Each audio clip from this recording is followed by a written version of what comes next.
Assalamualaikum warahmatullahi wabarakatuh. Balik lagi dengan gue Irman dan selamat datang kembali di Chemistry, cerita mistis para pendaki. Apa kabar kalian hari ini? Semoga sehat-sehat selalu, dilancarkan rizkinya dan selalu dalam lindungan Allah Subhanahu wa Ta'ala. Amin. Oke, kali ini gue akan membacakan kisah pendakian mistis dari Bang Dapi. Kalian masih ingat cerita Bang David di Gunung Kencana, Tanjakan Sambalado? Nah, kali ini beliau kembali membagikan kisahnya saat mendaki ke Gunung Salak. Tapi seperti biasa, sebelum kita masuk ke ceritanya, jangan lupa like, comment, and share video ini. Subrek, nyalain juga lonceng notifikasinya supaya kalian gak ketinggalan cerita-cerita selanjutnya.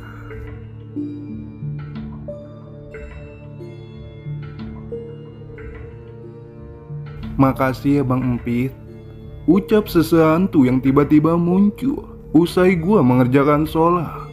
Kening gua pun berkerut sembari mengingat sosok yang duduk di atas ranjang gua, sembari mengayunkan kakinya ke depan, belakang, atas juga bawah.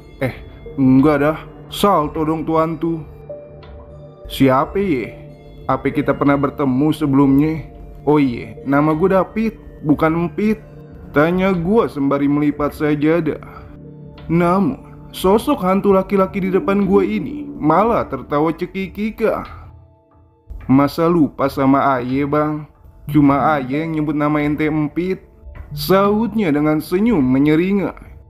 Wajah itu kembali mengingatkan gue pada peristiwa silam, di mana kejadian ini terjadi sekitar 5 tahun yang lalu, saat gue masih berstatus seorang pelajar SMA.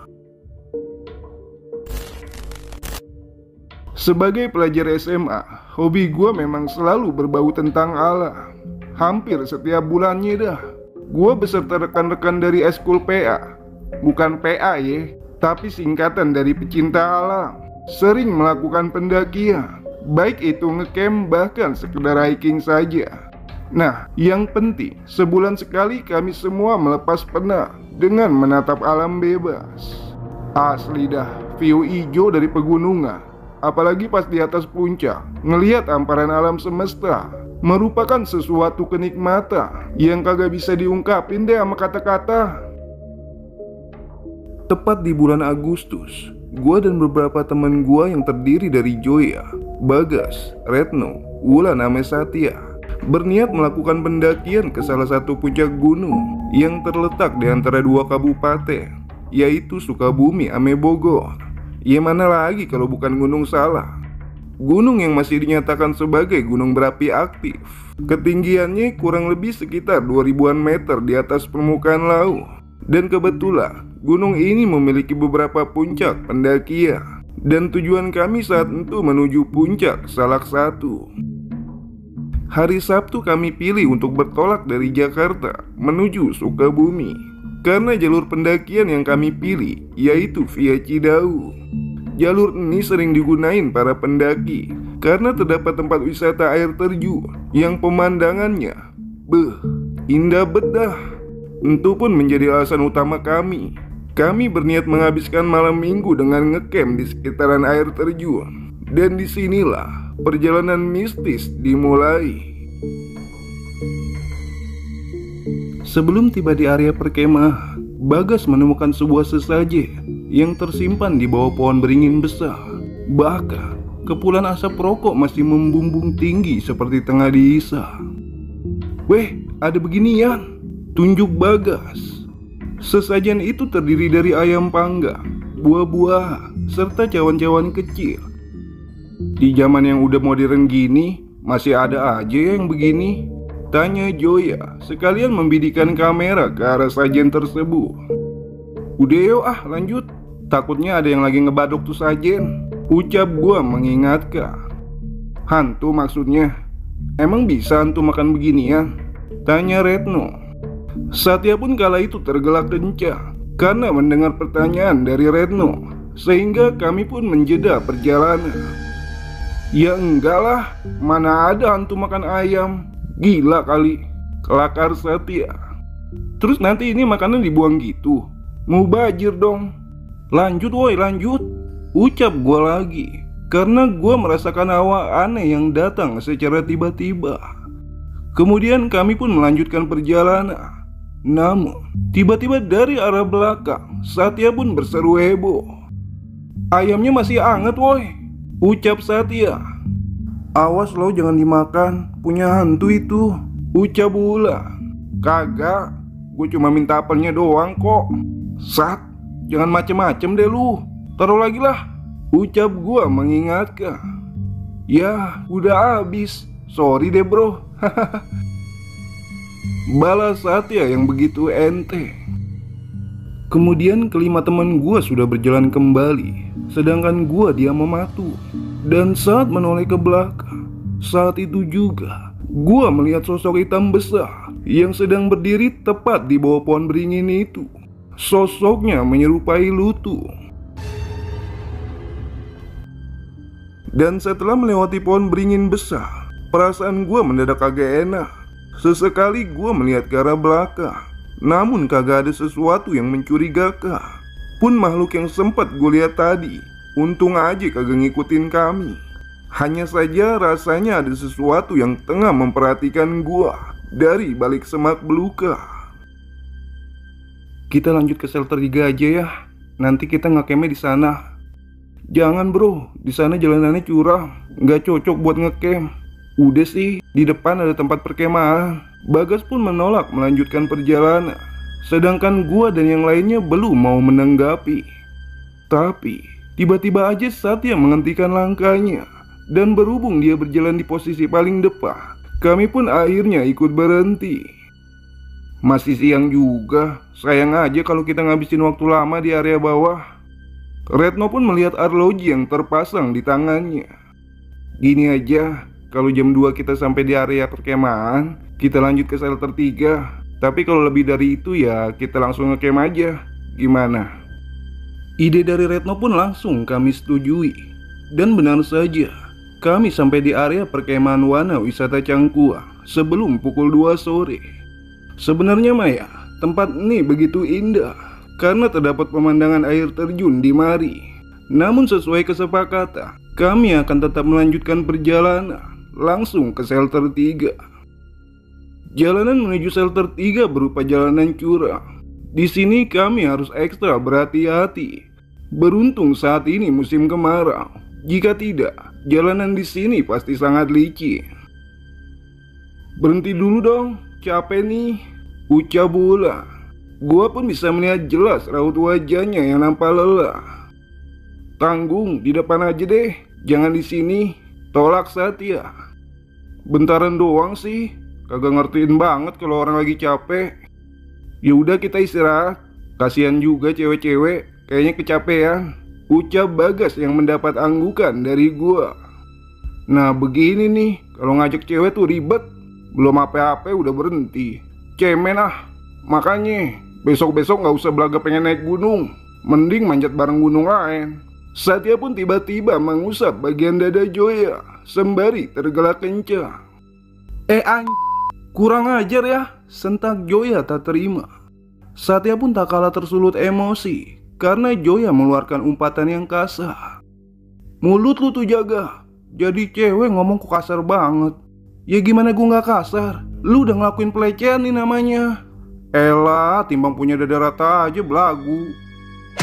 Tiba-tiba Retno pun melayangkan sebuah tamparan kepada Satya. "Kurang ajar lu ya jadi cowok, berani ngina sahabat gue." Melihat kejadian itu, gue dan Bagas pun langsung berusaha melerai mereka. Satya emang anak yang suka usir, namun sayangnya dia tidak bisa kenal tempat. Bagas pun menarik tangan Satya, sedangkan gue menenangkan Retno. Suasana kala itu mendadak semraut karena Joya meminta untuk turun, sedangkan yang lain menolak. "Udah kita naik aja ya, kasihan yang lain. Sorry kalau Satya keterlaluan." Gua pun berusaha menenangkan Joya, dan entah kenapa yang lain seperti mengacuhkan Joya, apalagi Retno. Padahal tadi dia tuh yang paling bersemangat membela Joya. Berbeda dengan saat itu, bahkan mereka sudah beranjak pergi meninggalkan kami. Joya pun menundukkan kepala sembari memeluk kedua kakinya. duduk di antara akar pepohonan sambil menangis. Sorry ya Fit, gara-gara gua, lu jadi ditinggalin. Bukan lu, tapi kita. Karena gua gak bakal ngebiarin lu turun sendirian ke bawah. Tapi gua mau balik. Perasaan gua gak enak semenjak kita ketemu sesajen. Gua ngerasa ada yang terus merhatiin kita dari jauh. Gua pun terenyah. Ternyata bukan hanya gua yang merasakan, tapi Joya pun sama. Fit, ayo kita turun. Tapi Joy, kita datang bareng-bareng. Kagak mungkin kalau kita harus pisah. Joya pun kembali menundukkan kepalanya. Perasaan gue lebih gak enak lagi kalau kita maksain terus naik. Dan tak lama, sayup terdengar suara orang yang meminta tolong. Gue pun saling beradu pandang dengan Joya. Denger gak? Tanya Joya. Iye, sepertinya dari arah atas aneh. Suara itu semakin terdengar jelas.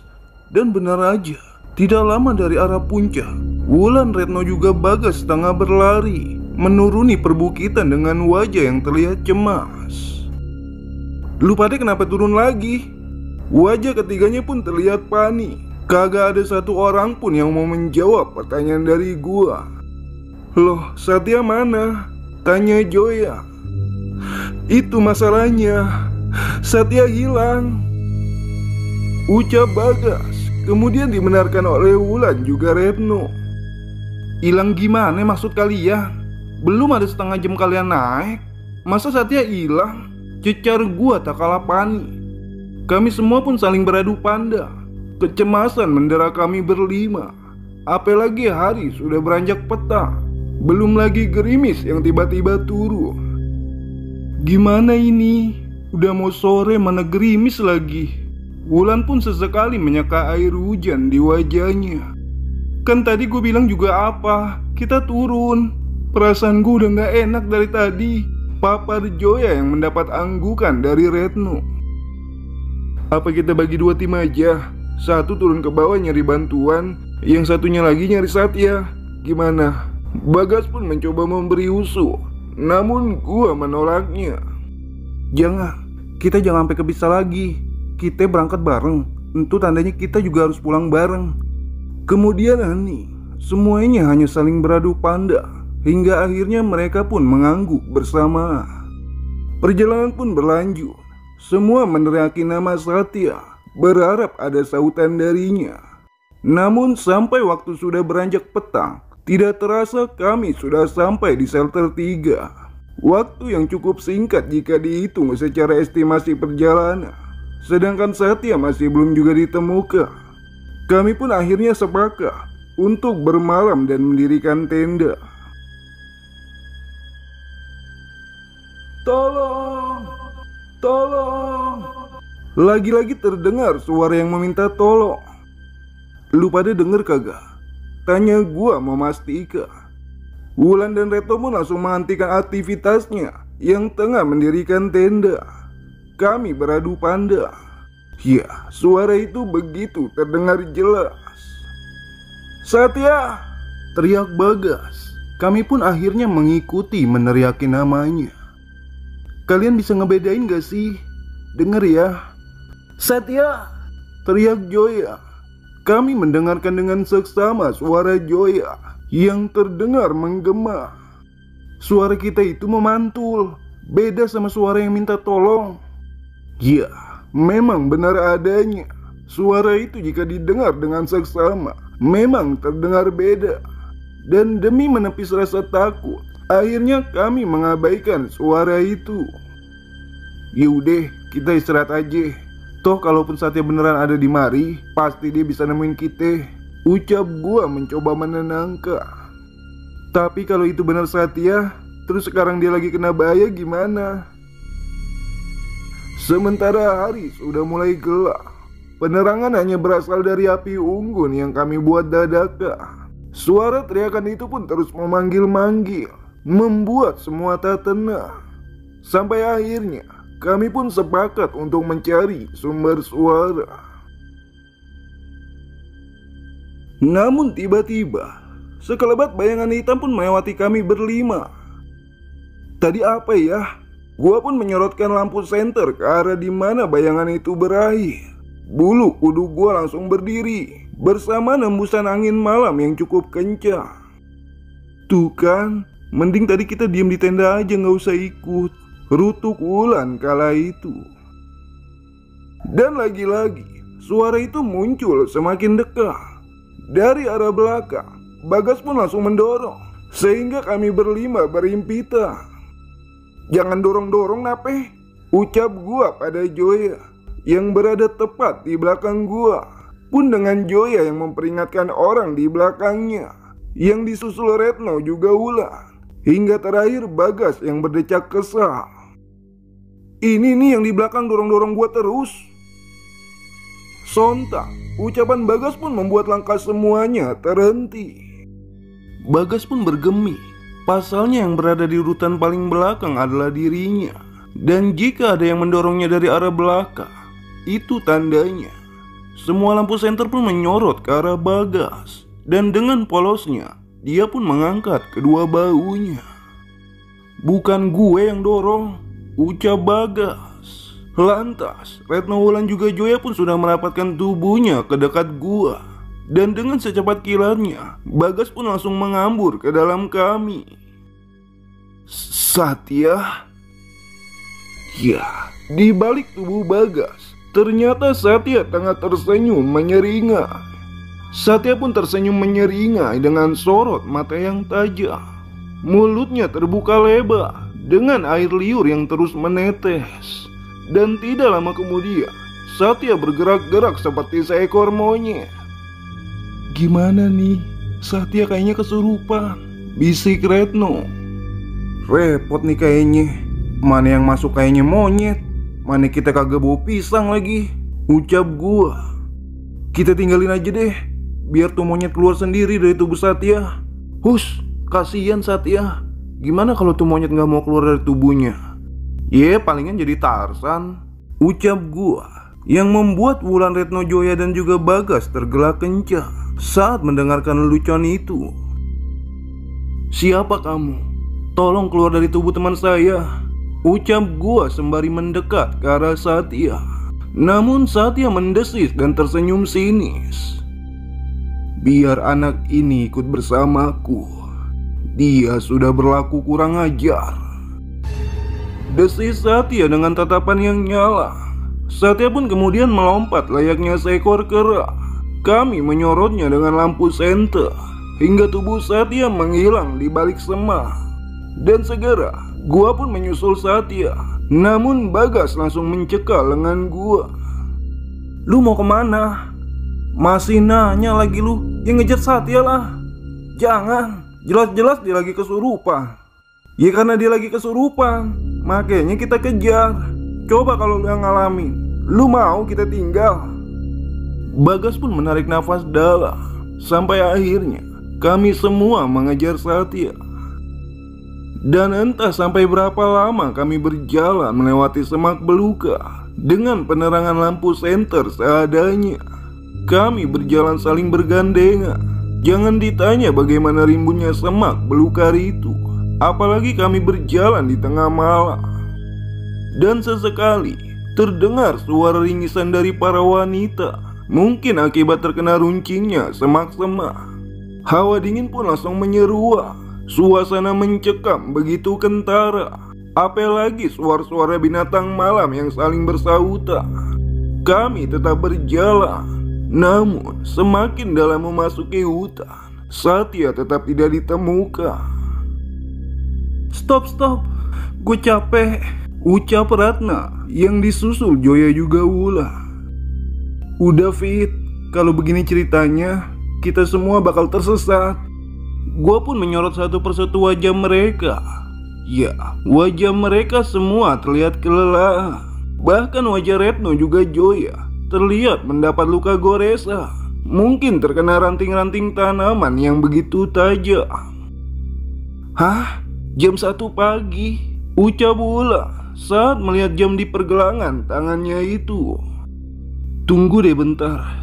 Kalau gue perhatiin, ini tempat kayak nggak asing. Sadar gak sih kalau dari tadi kita cuma muter-muter doang? Kami pun memperhatikan sekeliling. Benar dengan yang Bagas ucapkan. Tempat ini sama persis di mana kami bertemu dengan Satya sebelumnya. Sebenarnya kesalahan apa sih yang membuat kita jadi kayak gini? Si Satya emang suka bikin onar. Dari awal perjalanan juga gue udah gak srek lihat dia. Bener kan kita semua jadi kayak gini? Joya pun mulai terisak. Wulan dan Retno langsung menenangkannya. Ya, kami semua hanya saling diam dengan pikiran masing-masing. Dan sesaat, gue pun terpaku ketika sebuah usapan lembut mengenai tengkuk gue. Gue pun melirik Bagas. Kedua tangannya itu terlipat ke dalam saku jaketnya. Dan sudah dipastikan yang menyentuh tengkuk gue bukan dirinya. Sedangkan Wulan juga Retno sibuk menenangkan Joya. Gimana? Mau diem terus di sini? Tanya Bagas. Nggak ada pilihan lain. Toh kalau kita lanjut juga paling kesini lagi. Kita udah berjam-jam loh jalan. Kaki gua aja sampai linu. Liri Retno. Sorry ya, gara-gara gue kalian jadi ikutan susah. Apaan sih Fit? Nggak usah baper deh. Nggak ada yang mesti disalahin. Kita tunggu sampai langit terang aja ya. Nanti kita balik ke tenda. Usul Joya. Lantas kami semua pun akhirnya merebahkan diri di atas rerumputan. Dan saking lelahnya dengan perjalanan, gua pun memejamkan mata. Pun dengan yang lainnya. Bang bangun bang. Sebuah tepukan yang cukup keras mengenai wajah gua. Gua pun mengabaikannya karena rasa kantuk gua begitu berat. Aduh. Gua pun tersentak karena mendapat sebuah tamparan. Dan saat membuka mata, gua terkejut melihat seorang remaja laki-laki yang berjongkok tepat di hadapan gua. Dari wajahnya sih, mungkin masih duduk di bangku SMP. Kepalanya botak, tapi sepertinya dia bukan tuyul. Maaf ya bang kalau sakit. Lagian tidurnya kayak orang mati. Orang mati aja nggak tidur. Kelakarnya sembari terkikik geli. Bocil, ngapain lu di mari malam-malam? Emak babe lu emang kemana? Gua pun akhirnya duduk saling berhadapan sembari mengelus pipi yang lumayan panas akibat tamparan bocah sialan ini. Dan saat diperhatikan dengan seksama, gue baru menyadari kedua kaki bocah itu tidak menyentuh tanah. Buset, lu hantu Cil. Nama saya Jaka, bukan Encil. Ya terus, ngapain lu bangunin gue?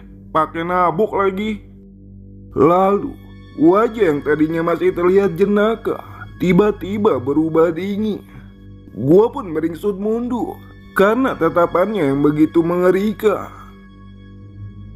Teman kalian sudah lancang mengganggu persembahan Ki Lutung murka.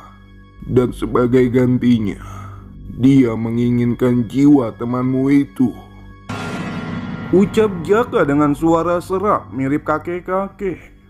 Namun beberapa detik kemudian, wajahnya kembali normal. Jaka pun sedikit terkejut. Lu tahu di mana teman gue sekarang? Dan siapa Ki Lutung?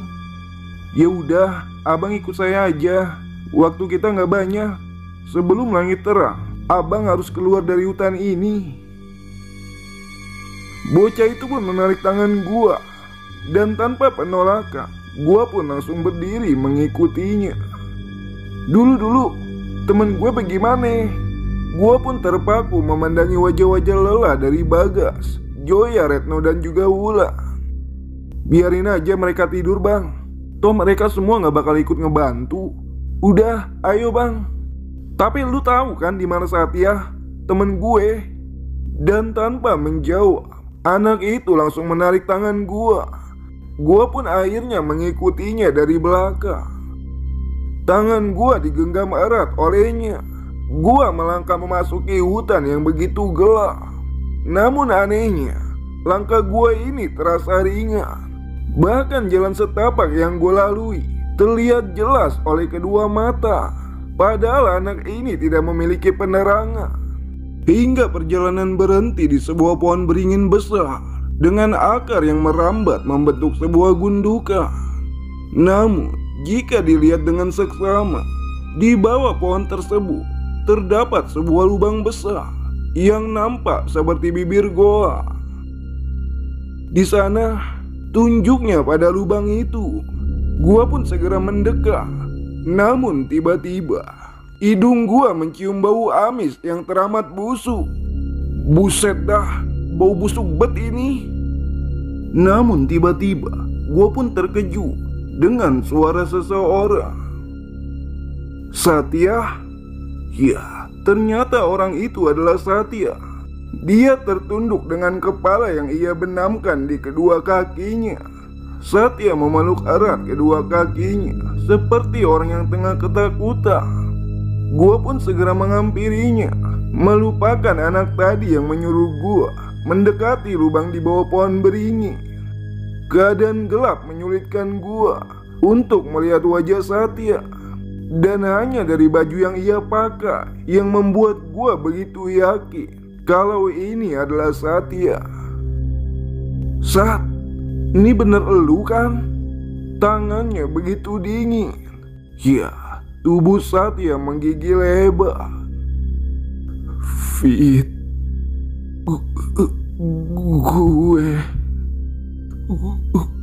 gue. Ucapan Satya tersendat-sendat, mungkin akibat kedinginan. Bang, ayo turun, tapi ambil sesuatu dulu di dalam sana. Bocah itu sudah berdiri di sebelah gua. Ngambil apaan sih? Ini temen gua udah ketemu. Lagian gua gak kuat sama bau busuk di sono. Waktunya gak banyak. Sebelum fajar datang, abang harus keluar dari hutan ini. Emangnya kenapa sih? Nanti abang tahu kalau kita udah turun ke bawah. Terus temen gua pergi mana? Tenang bang, dia aman. Iya, bocah itu tetap memaksa gua supaya memasuki lubang di bawah pohon beringin.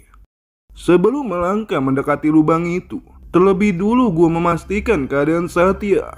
Jaket yang gua pakai sengaja gua lepas untuk Satya. Namun Satya tidak merespon sedikit pun. Dia masih terdiam menundukkan kepalanya.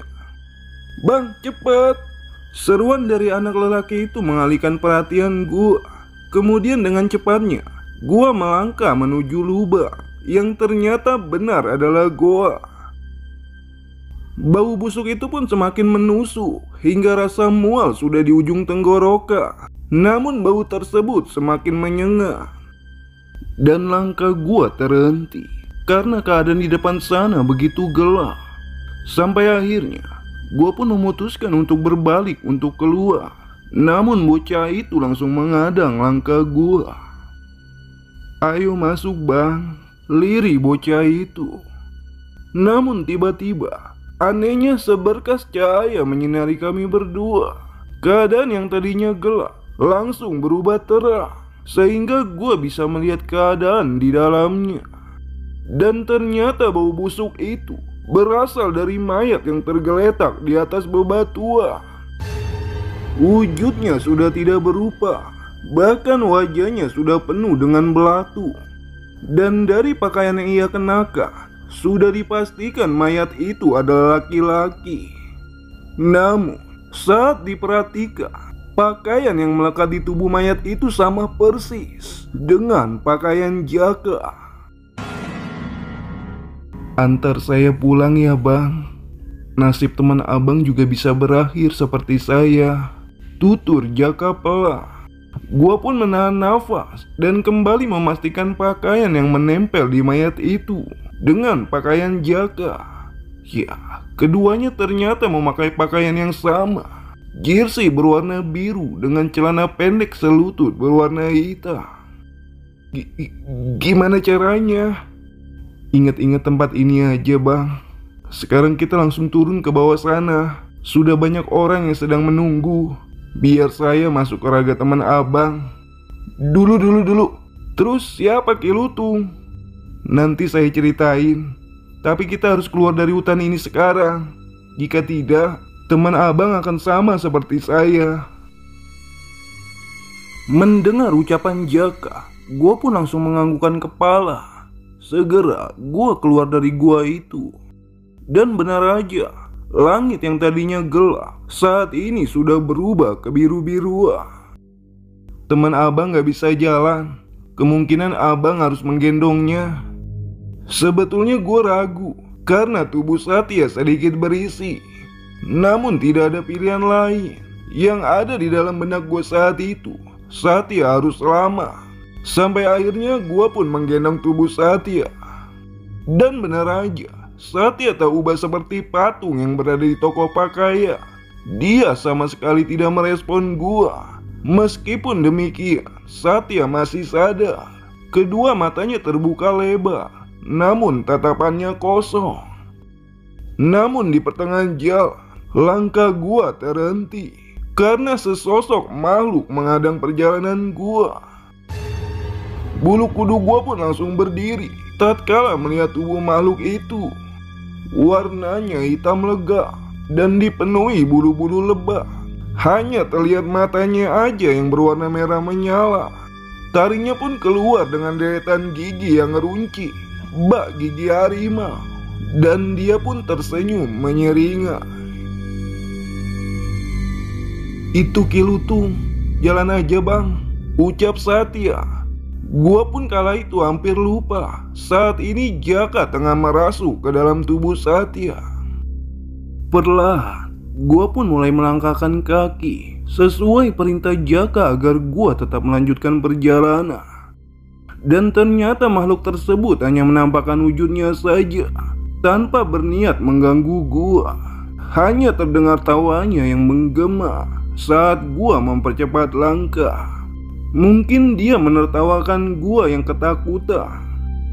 Nafas gua pun mulai tersengal karena bobot tubuh Satya lumayan berat, ditambah jalanan setapak yang berupa turunan.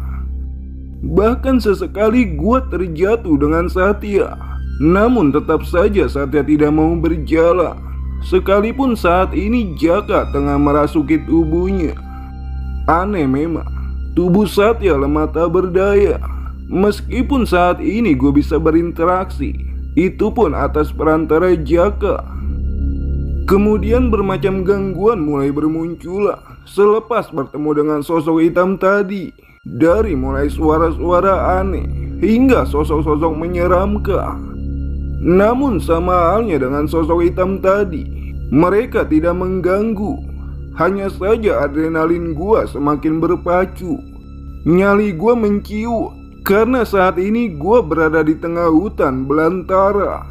Sekalipun gua berteriak meminta tolong, siapa juga yang mau dengar?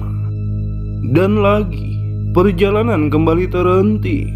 Hewan berkaki empat tiba-tiba saja muncul dari balik semak belukar. Dan dari suaranya, gua pastikan hewan ini sangat berbahaya. Langkah hewan tersebut pun mulai mendekat. Taringnya yang tajam terlihat begitu mengerikan. Ya, hewan itu begitu besar, bahkan hampir menyerupai sapi. Kaki gua aja langsung lemes kayak jeli. Macan tutul, hewan yang termasuk predator yang begitu berbahaya, tengah menatap gua seakan hendak menerkam. Ya, macan itu terus mendekat, sedangkan tenaga gua seakan menghilang. Apa nasib gua harus berakhir menjadi santapan macan ini? "Jalan bang," ucap Jaka mengingatkan. Dan dengan langkah bergetar, bahkan setengah berlari, gua berusaha menghindari macan itu. Secepat kilat gua melebarkan langkah, bahkan saat tubuh Satya hampir terlepas.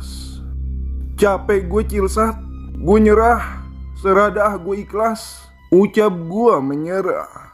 Saking lelahnya, gua menjatuhkan diri bersama tubuh Satya. "Tahu gak bangsat?" ujar Jaka yang saat itu masih merasuk ke dalam raga Satya. Bocil, enak bener lu ya manggilnya, fangke lu." "Lah abang yang ngajarin tadi." "Manggil apaan coba?" "Cilsat." "Ya Cil buat lu bocil, Satya buat temen gua Satya." "Lah sama bang, abang Satya, jadi bangsat. Dasar bocah, mau hantu mau manusia." Kerjaannya ngeribetin doang.